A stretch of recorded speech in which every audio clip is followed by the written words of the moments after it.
La tentation de Paul Martel 23, chapitre 6. Solange avait décidé de ne pas faire un dimanche sa première visite à Madame Martel, parce que Paul, étant chez sa mère ce jour-là, elle aurait l'air de venir pour lui. Donc, un jour de la semaine, au retour du magasin, où chaque après-midi elle reportait son ouvrage, elle gagna la rue d'Audeville. La maison était presque neuve, d'aspect propre, quoiqu'elle fût toute occupée par de modestes logements. Le cordon de sonnette tiré, Solange entendit de l'autre côté de la porte des pas un peu hésitants. « Qui est là » demanda une voix de femme. Elle se nomma et on lui ouvrit. L'entrée était noire et elle ne vit pas bien son hôtesse d'abord. Introduite dans la petite salle à manger, elle contempla un instant avec émotion la mère de Paul Martel.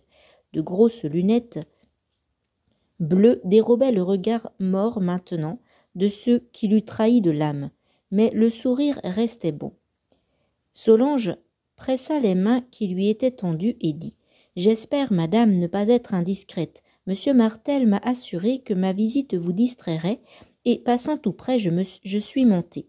Vous avez bien fait, mademoiselle. Je suis contente de faire votre connaissance. » À aimer l'infirme, sympathie, son regard, celui de sa chair solide qui, depuis le même ordre, embellir et toujours la cheminée. Elle exprima tout haut ce rapprochement qui parut intéresser l'aveugle. Alors Solange parla de son enfance et de sa jeunesse chez sa bonne grand-mère, de leur douce vie, de leurs innocentes distractions. Plus tard, s'enhardissant, elle fit quelques réflexions compatissantes sur le sort de Madame Martel.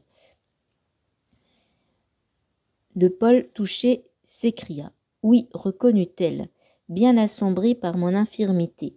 Quand mon fils est là, j'oublie. Quand il est absent et son travail le tient éloigné de moi de longues heures, l'inaction me pèse. Mes voisines viennent parfois me tenir compagnie. Seulement l'école, l'apprentissage prend le plus clair du temps des enfants, et la mère est bien occupée avec son propre intérieur, de sorte que je suis seule et oisive. Je tricote un peu, mais quand mes doigts maladroits manquent une maille, il me faut attendre l'aide d'une main clairvoyante.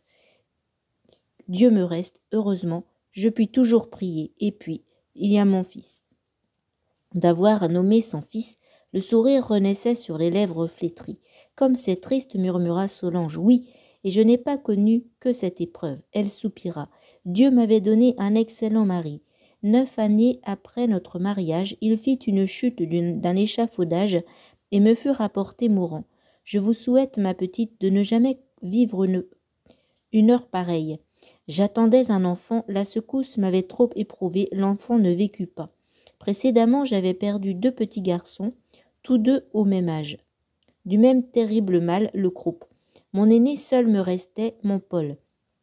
Eh bien, vous ne me croiriez pas, quand je mets d'un côté de la balance toutes mes peines passées, la perte de mon mari, de mes enfants, celle de mes yeux, avec les inconvénients qu'elle amène, et de l'autre côté mon Paul et toutes les joies qu'il me donne, je ne me reconnais plus le droit de me plaindre.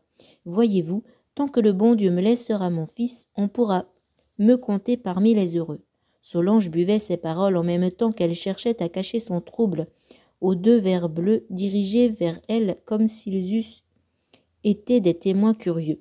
« Ma plus grande souffrance est de ne pas le voir, » ajouta Madame Martel. « Mes mains remplacent mal mes yeux. Quand j'ai perdu la vue, il n'avait que 18 ans.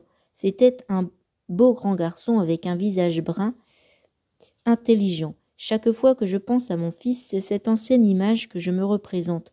Je ne parviens pas à me le figurer tel qu'il doit être, bien renforcé, plus développé de poitrine et d'épaules. Tout le monde me dit qu'il est bel homme.